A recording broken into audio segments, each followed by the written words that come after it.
Սիրելի հայրենակիցներ,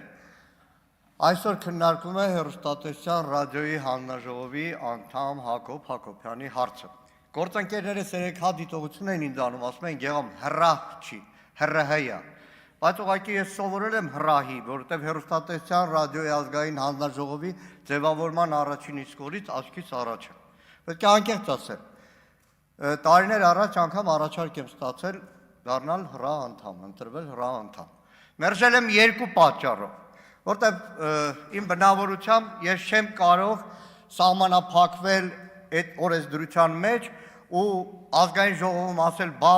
չեմ խոսելու այն ամեն ինչի մասին, որ կցանկանայի խոսել, երթումը տայ, փողը ստանայ, հետո սաղորը առավոտվանից գիշեր բոլոր հեռուստալիքներով խոսել։ Երկրորդը, որ ամենակարևորն է, ես չէի կարող որևէ պաշտոնի համար հրաժարվել հայ-հեղափոխական դաշնակցության անդամակցությունից։ 35 տարի եղել եմ դաշնակցական, կմնամ դաշնակցական։ 3-4 տարվա մեջ 4 կուսակցություն կյանքում չեմ փոխել եւ իմ կուսակցական ընկերները նույն ձև տվել են երթում, հավատարիմ եմ մնացել երթումի, եթե երթումը պաշտոն է եղել, բանտ է եղել, զրկանք է եղել, պատերազմի դաշտ է եղել։ Բայց այսօրվա քննարկումը իրականում դաշնակցության հետ կապ չունի։ ՀՌՀ անդամ Հակոբ Հակոբյանի վարքի մասին է։ Ոչ թե մի հարցազրույցի, որ Հակոբ Հակոբյանը ունեցել է ու դաշնակցության մասին բան է ասել, մենք էլ նեղվել ենք։ Անգամ այստեղ, որ ասում եք, պարոն Հակոբյան, ես չեմ ատում դաշնակցությունը, Հակոբ Հակոբյանով չի սկսվել դաշնակցության ատողների շարքը։ Հակոբ Հակոբյանով չի ավարտվելու։ Ձեր նախարար եղած ժամանակ հիշեք, քանի ատող ուներ դաշնակցությունը, քանի ատող, ձեր կարդացած գրքերի այդ ամբողջ պաշարների մեջ հիշեք ցարերից ու սուլթաններից սկսած քանի ատող ուներ ու հիմա քանի ատող ունի դաշնակցությունը։ Պարոն Հակոբյանը երկու օրվա մեջ իր խոսքում մի բառ շատ հաճախ օգտագործեց, դա ադապտացիան է, այսինքն բոլոր իրավիճակներում հարմարվելը։ Հիմա կոչանում դաշնակցություն հարմարվի այս վիճակին, հա հարմարվենք գլուխներս կախ, ասենք ինչ արարածար, ինչ բան, ինչ հայրենիք, էսա ու վերջ, սահմանափակվենք։ Ուրախացար Արման Եղոյան, մի ուրախացի։ Ես քեզ հիշում եմ 20 թվականին Երկիր մեդիա հեռուստաընկերության այն մարտաշունչ վիճակը ու այսօրվա վիճակը։ Բայց պարոն Հակոբյանն ասում է ադապտացիա։ Նայեք, իրականում այստեղ մեր վեճը ոչ թե անձի մտավորականի հետ է, այլ հեռուստատեսության հանձնաժողովի անդամի, որը ոչ թե տեսակետ է հայտնել,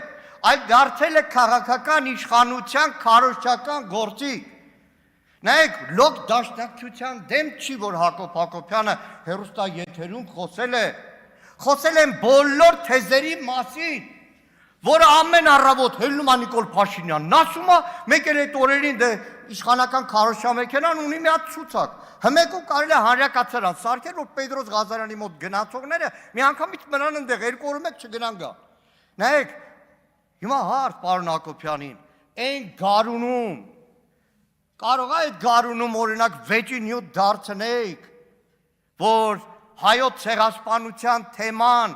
կոմունիստներն ու չեկան են փաթաթել մեր ժողովրդի վզին։ Հա, ունեցել եք տարբեր տեսակետներ, 80-ականներին հայ պոեզիայի,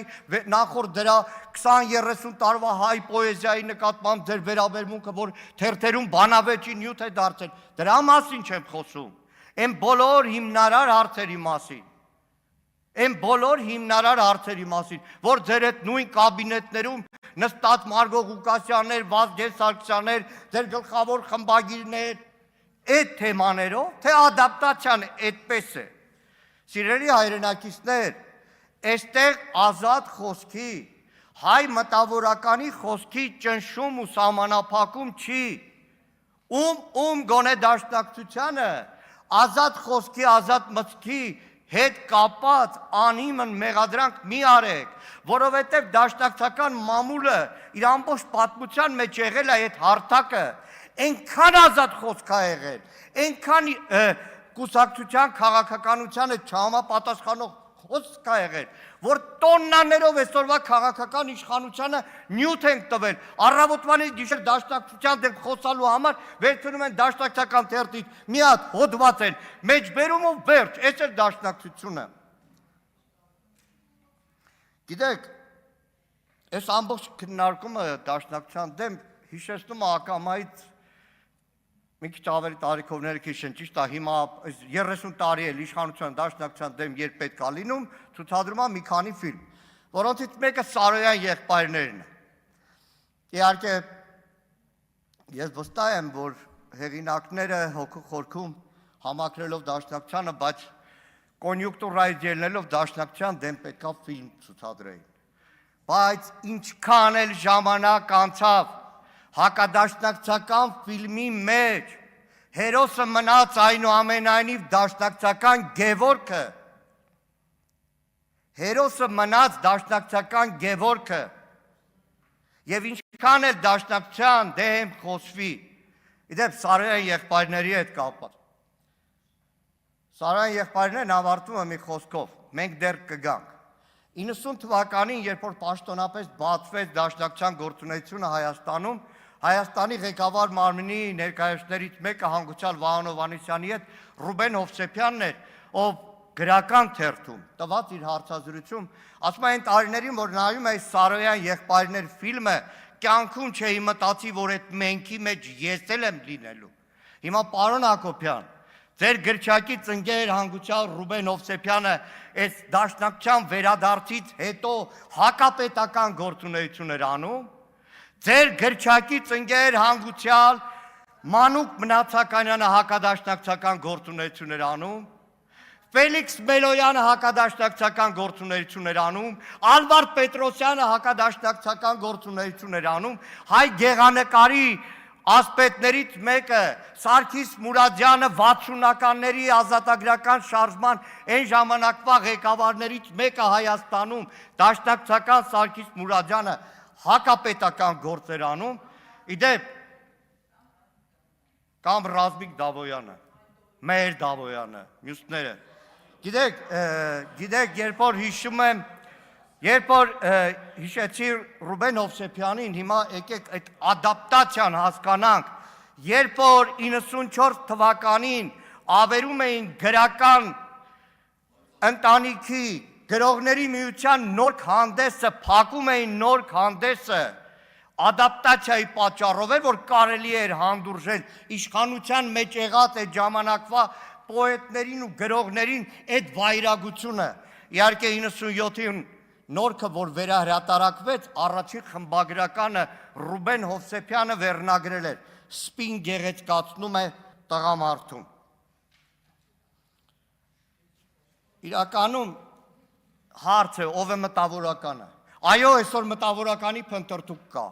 Այո, մտավորականի պատկերացումները ձևափոխվել են։ Այո, ամեն մեկս իր տարիքի համապատասխան ասում է լավ, ով է մտավորականը, լավ է երկրի վիճակի մասին, ովքեր են խոսում, ինչու չեն խոսում, ինչի համալսարանական դասախոսները չեն հիշում։ Ես ակամայից տեղափոխվում եմ 80-ականների իմ դասախոսների մեծ ընտանիք, այն ըմբոստությունը ցանկացած անարդարության դեմ։ Մտավորական Խաչիկ Գալստյան, այսօր նստած է բանտում, համալսարանի դասախոս, ում բանտարկության առաջ օրը, որ այցելել եմ, առաջի բառը Խաչիկից, որ լսել եմ, մգեղամ հունվարի 11-ին քննություն ունեմ, երեխեքս ինչ պետք է անեն։ Խաչիկ Գալստյան, շինծու գործով նստած է, Երևանի պետական համալսարանը, ծպտուն չեն անում այդ դասախոսները, բայց դե համարվում են մտավորական։ Իհարկե երեկվա հիշացրած Վազգեն Շուշանյանի, ով է մտավորական ձևակերպման ամեն երկրորդական վարժարան ավարտածի վրա մտավորականի այդ թիկնոցը պետք չի գցել։ Սիրելի հայրենակիցներ, այսօրվա ամբողջ այս քննարկումը իրականում չէ, լավ գաղտնիքը չեմ բացի։ Իրականում այսօրվա ամբողջ քննարկումը մի բանի մասին է, որ մարդը կես-կես չի լինում։ Երեկվա ամբողջ բանավեճ իմ Հակոբ Հակոբյանի, մարդը կամ կանգնում է այստեղ ասում է ես Հակոբ Հակոբյանն եմ, կամ կանգնում է իր հաջորդը ասում է ես Հակոբ Մովսեսն եմ։ Ճիշտ ճանապարհ ունի կհարգեմ Հակոբ Մովսեսի բոլոր խոսքերը։ Ժամերով կարող ենք վիճել իրար հետ։ Բայց անդամ դառնալու հրաժարվելուց հետո։ Շնորհակալ եմ։